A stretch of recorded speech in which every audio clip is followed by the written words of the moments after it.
ఇప్పుడు విజయ్ చూడడానికి వచ్చా కదా వాళ్ళు అంతమంది చనిపోయింది. 40 మందికి పైన ఎందుకు చనిపోయినారు కరూరులో? మార్నింగ్ నుంచి ఎందుకు వెయిట్ చేస్తూ ఉన్నారు? అతను 7 గంటలకు రాత్రికి వస్తే మార్నింగ్ నుంచి అక్కడ ఎందుకు వీళ్ళంతా వెళ్ళారు? విజయ్ని చూడాలని కదా. విజయ్ని చూడాలనే పిచ్చేంటి? అంతసేపు పిల్లలంతా వేసుకొని అక్కడికి ఎందుకు వెళ్ళారు?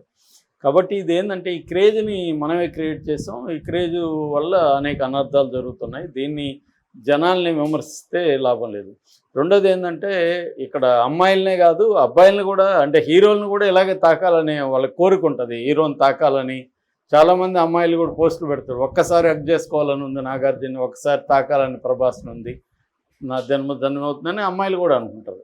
సో ఇదేం పెద్ద విషయం కాదు. ఎందుకంటే ఒక ఐడియల్ షీని ఒక స్క్రీన్ మీద నువ్వు చూపిస్తున్నప్పుడు, ఆ హీరోయిజాన్ని ఎస్టాబ్లిష్ చేస్తున్నప్పుడు మన సినిమాల్లోనే ఆ ప్రాబ్లం ఉంది. మన సినిమాల్లో మామూలు మనుషుల్లాగా ట్రీట్ చేయం కదా వాళ్ళని, ఒక స్టార్ లాగా చేయడం, వాళ్ళ చుట్టూ ఒక హంగామా క్రియేట్ చేయడం, దీనివల్లనే కదా జరుగుతుంది. ఏదైనా అల్లు అర్జున్ అయినా అంతే, ఎక్కడైనా ప్రమాదాలు జరిగినప్పుడే ఇది చర్చిస్తాం తప్ప మామూలుగా కూడా ఇవి ఇలాగే ఉంటాయి.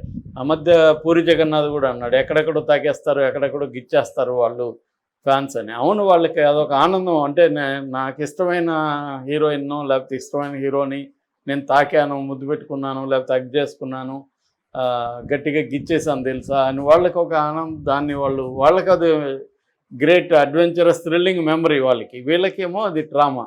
ఇప్పుడు ఈమెను తాకిన వాళ్ళకంతా థ్రిల్లింగ్ మెమరీ, భలే తాకేశాను రా నేను, ఎక్కడెక్కడ ఏమేమో చేశాను, వాళ్ళు ఆనందంగా వాడు చెప్పుకుంటాడు, మందు కొడతాడు, ఇంకోటి చేసి సెలబ్రేట్ చేసుకుంటాడు.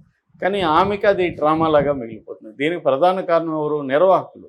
మరి లూలు మాలు నిర్వాహకులా లేకపోతే రాజాసాబు నిర్వాహకులు? ఆ ఈవెంట్ ఎవరు చేశారు? ఈవెంట్ మేనేజ్ చేశారా లేకపోతే ఎవరు చేశారు? అంటే ఈవెంట్ మేము ప్రొఫెషనల్ మేనేజ్మెంట్కి ఇచ్చారా లేకపోతే వీళ్ళు చేశారా?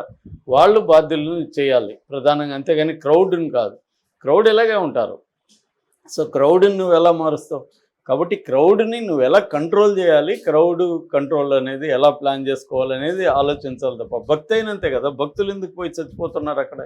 అదే రోజు పోయి అదే ముహూర్తంలో ఎందుకు స్నానం చేయాలి? అంటే భక్తులను కూడా నువ్వు అలా మేనేజ్ చేసి, ప్రవచనకారులు వాళ్ళు పలానా ముహూర్తంలో పలానా గుళ్ళో చేస్తే మీకు స్వర్గం వస్తుంది, ఇది ఏవో చెప్పి వాళ్ళని అక్కడ పంపిస్తున్నారు. సో ఇక్కడ ఎనీ క్రౌడ్, మగవాళ్ళ ఆడవాళ్ళ లేకపోతే పెద్దవాళ్ళ చిన్నవాళ్ళ అని కాదు, ఎనీ క్రౌడు, ఎనీ ఇల్లాజికల్గా ఉండే భక్తి కావచ్చు, ఇది కూడా ఒక ఇదే. కాబట్టి అది పీక్కి వెళ్ళినప్పుడు రీజన్ పనిచేయదు, ఇంకా మైండ్ థింకింగ్ ఉండదు.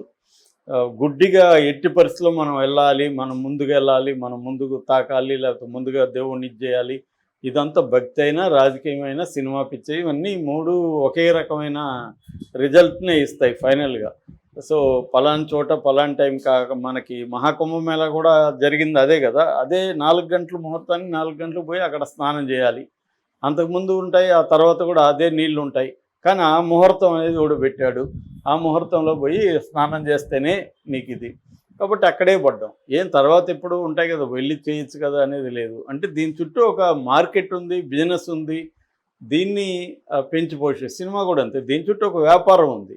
సో నువ్వు నీ వ్యాపారం కోసం, నీ డబ్బుల కోసం ఒక వ్యవస్థని క్రియేట్ చేసేసి అది నీ కంట్రోల్లో నువ్వు అనుకున్నట్టే ఉండాలంటే, చిన్మయి లాంటి వాళ్ళు అలా అనుకుంటే అది సాధ్యం కాదు. అమ్మాయి ప్రాక్టికల్కి దూరంగా మాట్లాడడం, ఒట్టి ఆగ్రహం వ్యక్తం చేసి సరిపోదు. దాని పట్ల ఒక సొల్యూషన్ ఏంటనేది అమ్మాయి చెప్పాలి. దేవుడు ప్లానెట్ అనేది సొల్యూషన్ కాదు.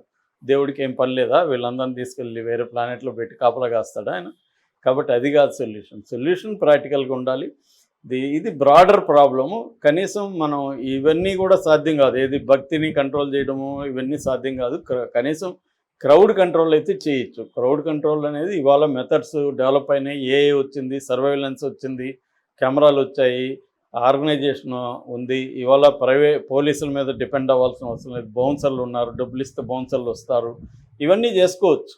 దానికి తగిన ప్లానింగు, డబ్బులు ఖర్చు పెట్టాలి, ఇవన్నీ చేయాలి. ఇంతకుముందు అంటే పోలీసు బందోబస్తు లేదని ఏడ్చేవాళ్ళు. పోలీసు బందోబస్తు అవసరం లేదు. ఇవాళ మనం ప్రైవేట్గా పెట్టుకోవచ్చు, సెక్యూరిటీ ఏజెన్సీలు బలంగా వచ్చేసాయి, వాళ్ళని పెట్టుకోవచ్చు, డబ్బులు ఇస్తే వస్తారు వాళ్ళు. సో నువ్వు దేనికి ఖర్చు పెడతా ఉండవు అనేది చూసుకోవాలి. సో అది చేయకపోవడం అనేది ప్రధానం తప్ప దీంట్లో క్రౌడ్నో లేకపోతే ఫ్యాన్స్నో తిట్టి లాభం లేదు. ఇది ప్రతి చోట జరుగుతుంది.